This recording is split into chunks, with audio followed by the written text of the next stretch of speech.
What is the real meaning of these movements? They tell us of two qualities of energy moving without interruption through the body. As long as the dancer can keep in balance these two energies, he has a force that nothing else can give. To be able to find this balance, one must be ready to be in the battlefield of opposing forces.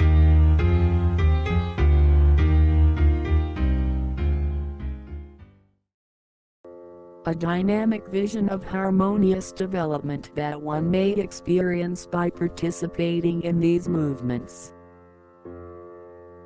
is simply awesome.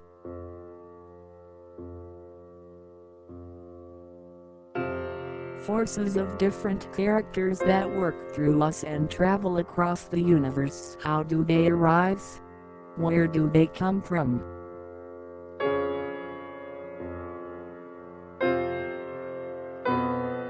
All began from one.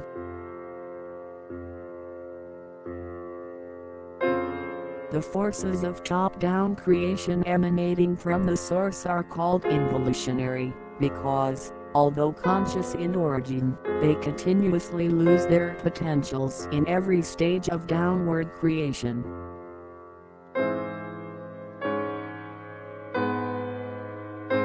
The world makes sense and can remain alive only when these are countered by the current of forces running in the opposite direction. They are called evolutionary and experienced as assertions of active forces in us.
And sometimes it happens when a great man dies, like a Muhammad or a Buddha, for a few days, something hovers around him, as if he is still alive.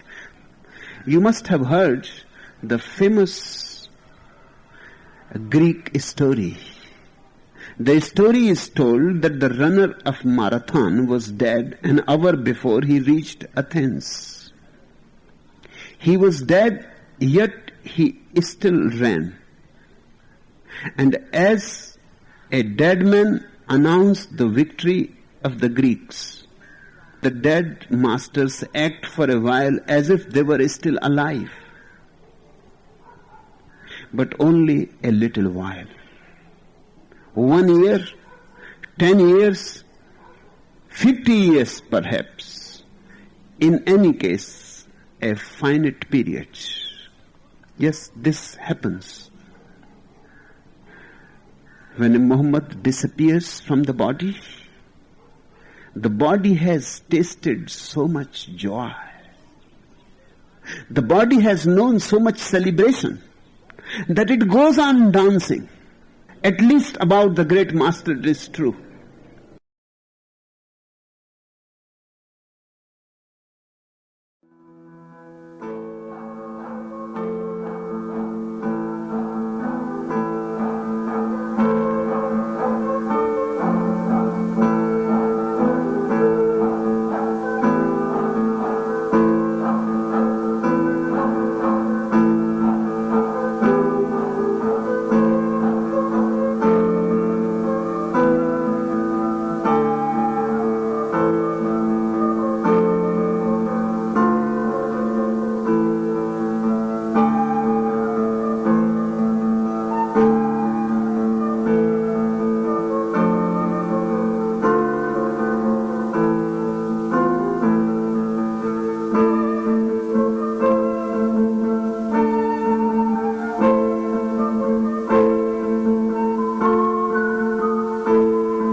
that it goes on dancing.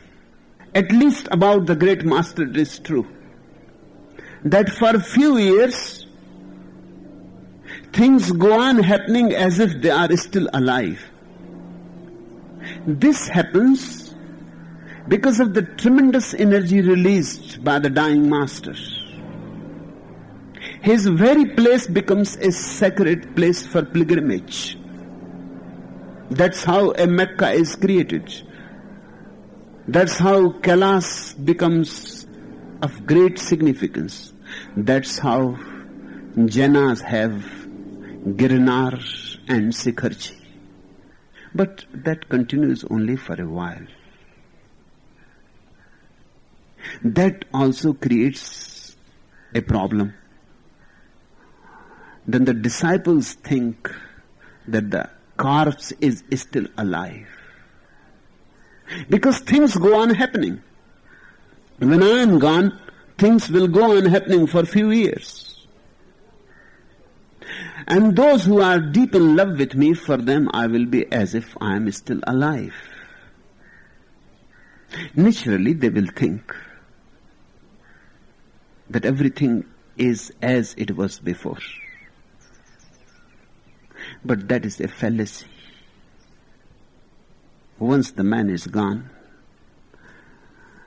within few years' time, those wives that were created and the echoes of those wives that were created will by and by disappear into nothingness.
A 5-month program that I co-led with Amio, which ended with this demonstration, became the last of my commitment to activities at the Osho commune as it turned into resort. But don't look for me in a human shape. I'm inside, you're looking. There's no room for form with love this strong.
Gurdjieff used to say that I am doing only two things in your life. One, if you really have come to me, then you will never be able to sleep again.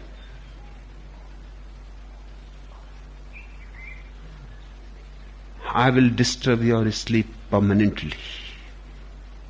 And second, that if you listen to me, your life will be hard, arduous. But one thing I can promise, you will not die a dirty death. You will not die like a dog. Both are tremendously significant. If your sleep is disturbed only, then you will not die like a dog. Dog means the animal state, fast asleep, unconscious.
We men, like all units existing in the universe, are formed of the same three independent forces.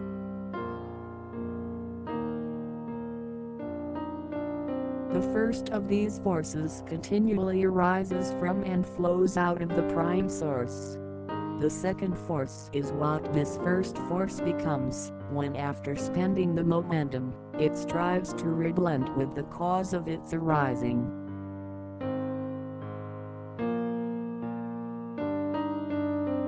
The first force must constantly involve. The second force, on the contrary, must always evolve, as it strives to reblend with the cause of its arising.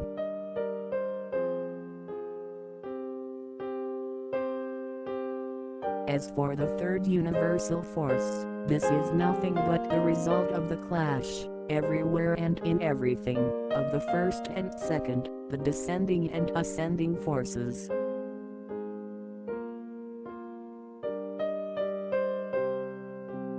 Although this third force is only the result of the first two forces, it is nevertheless the spiritualizing and reconciling principle of every cosmic formation.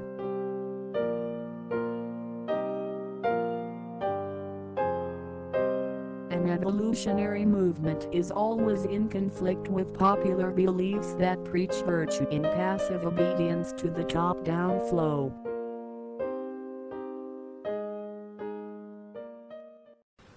Jesus said, "Blessed are the solitary and elect, for you shall find the kingdom, and because you come from it, you shall go there again."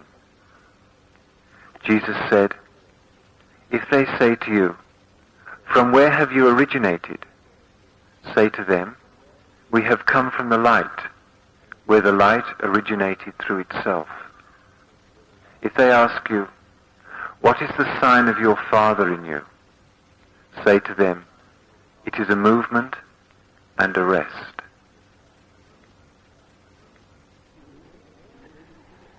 If they say to you, and they will say, "From where have you originated?" say to them, "We have come from the light, where the light originated through itself. It is self-originating. It is self-creating. The Father has no other Father. We come from the source of all existence." If they ask you, "What is the sign of the Father in you?" they will ask what Jesus said. Jesus didn't say, "Do miracles and give them signs." He says, "Say to them, it is a movement and a rest."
And a man who has encountered life and its facts and gone through its pleasure and pain, dark nights and beautiful days, and watched everything and has become a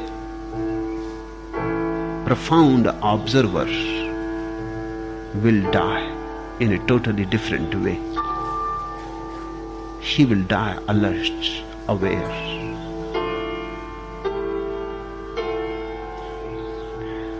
I was reading just few days before the memoirs of the doctor who attended Gurdjieff when he died. And the doctor says, I have attended so many people while dying, but this death was tremendously exceptional. And the doctor says, I cannot think anybody has ever died like that. A man who dies totally alert,